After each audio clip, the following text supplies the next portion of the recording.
They are making plans for us a fortnight ahead.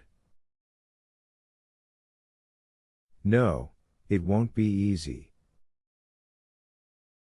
Some devil drove me to tease my father today. He had one of his rent-paying peasants flogged the other day, and quite rightly too.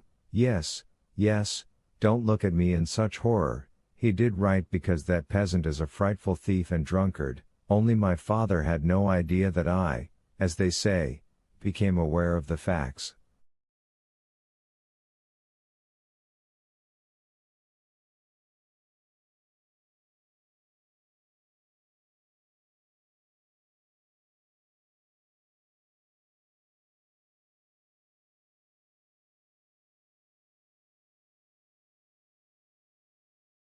He was very much embarrassed, and now I shall have to upset him as well. Never mind.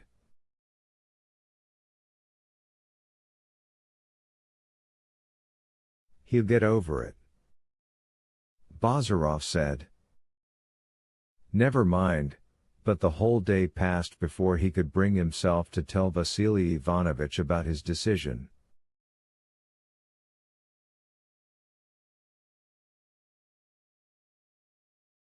At last, when he was just saying good night to him in the study, he remarked with a strained yawn.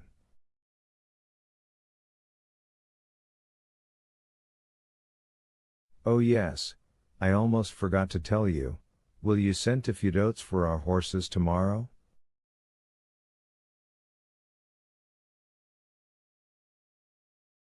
Vasily Ivanovich was dumbfounded.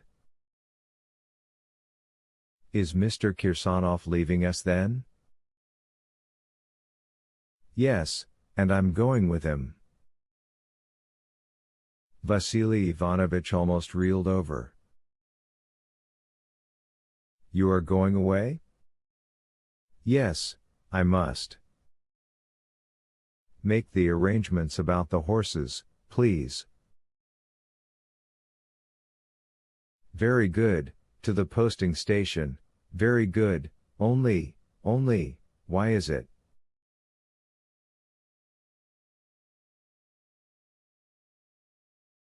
I must go to stay with him for a short time. Afterwards I will come back here again. Ah. For a short time, very good. Vasily Ivanovich took out his handkerchief, and as he blew his nose bent himself almost double to the ground.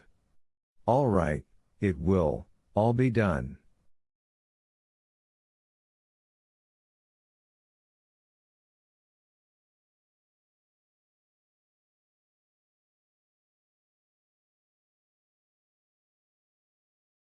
I had thought you were going to stay with us a little longer. 3 days, after 3 years, that's rather little, Yevgeny.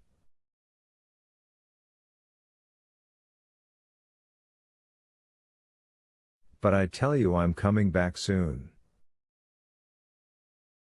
I have to go. You have too, well. Duty comes before everything else, so you want the horses sent? All right. Of course, Anna and I never expected this.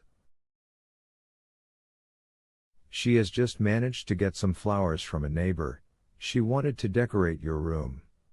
Vasily Ivanovich did not even mention that every morning the moment it was light he consulted with Timofeek, and standing with his bare feet in slippers, pulling out with trembling fingers one crumpled ruble note after another, entrusted him with various purchases, particularly of good things to eat, and of red wine, which, as far as he could observe, the young man liked extremely.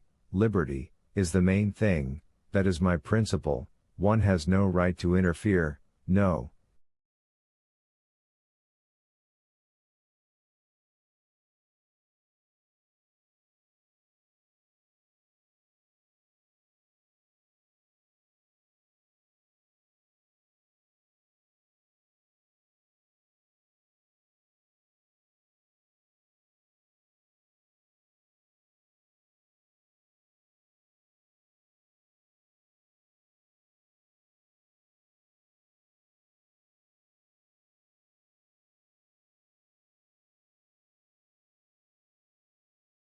He suddenly fell silent and made for the door. We shall soon see each other again. Father, really? But Vasily Ivanovich did not turn round, he only waved his hand and went out.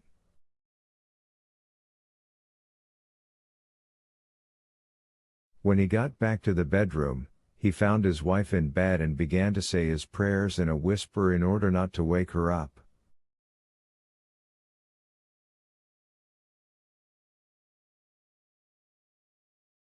She woke, however. "Is that you, Vasily Ivanovich?" she asked. "Yes, little mother." "Have you come from Enyusha? Do you know, I'm afraid he may not be comfortable on that sofa." "I told Aunt Vasushka to put out for him your traveling mattress and the new pillows. I should have given him our feather bed, but I seem to remember he doesn't like sleeping soft."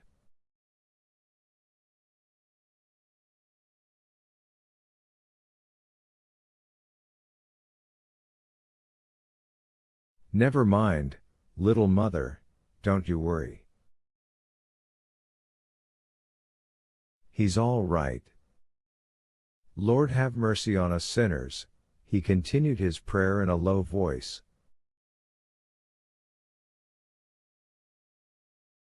Vasily Ivanovich felt sorry for his old wife, he did not wish to tell her overnight what sorrow there was in store for her.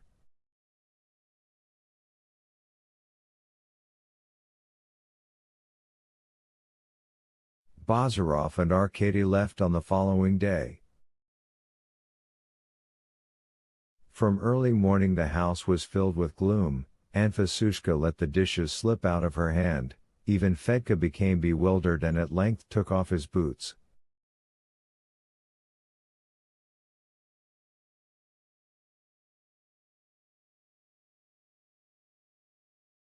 Vasily Ivanovich fussed more than ever, obviously he was trying to make the best of it, talked loudly and stamped his feet, but his face looked haggard and he continually avoided looking his son in the eyes.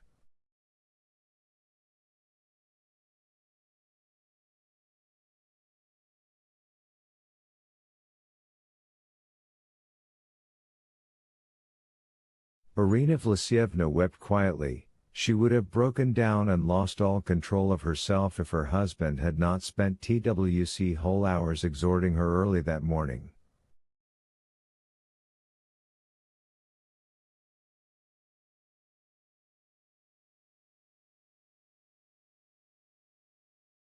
When Bazarov, after repeated promises to come back within a month at the latest, tore himself at last from the embraces detaining him, and took his seat in the tarantass, when the horses started, the bell rang and the wheels were moving, and when it was no longer any use gazing after them, when the dust had settled down, and Timofeek, all bent and tottering as he walked, had crept back to his little room, when the old people were left alone in the house, which also seemed to have suddenly shrunk and grown decrepit, Vasily Ivanovich, who a few moments before had been heartily waving his handkerchief on the steps, sank into a chair and his head fell on his breast.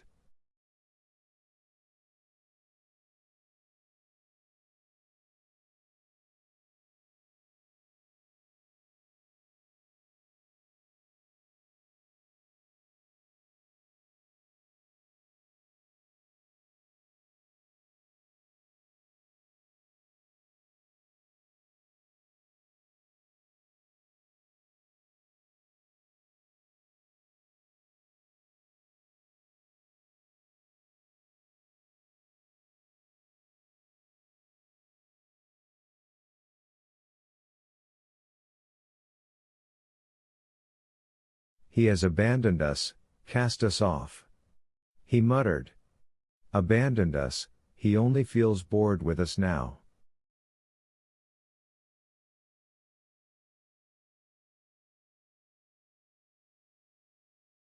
Alone, all alone, like a solitary finger, he repeated several times, stretching out his hand with the forefinger standing out from the others.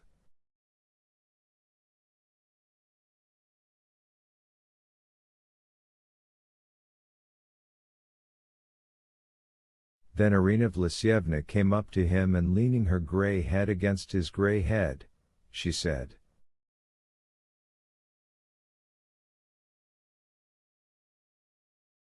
"What can we do, Vasya?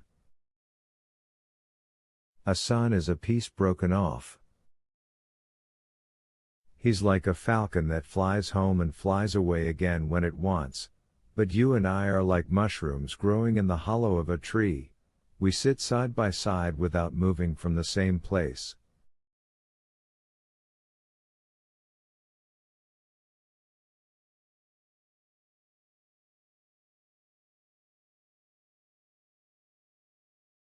"Only I will never change for you, and you will always be the same for me."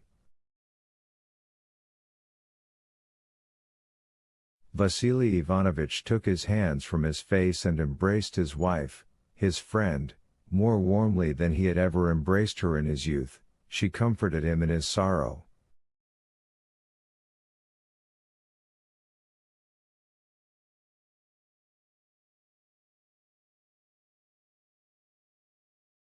Chapter 22. In silence, only rarely exchanging a few words, our friends traveled as far as Fedots.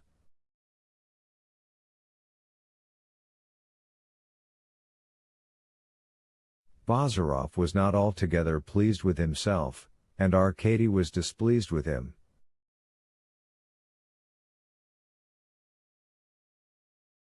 He also felt gripped by that melancholy without a cause, which only very young people experience.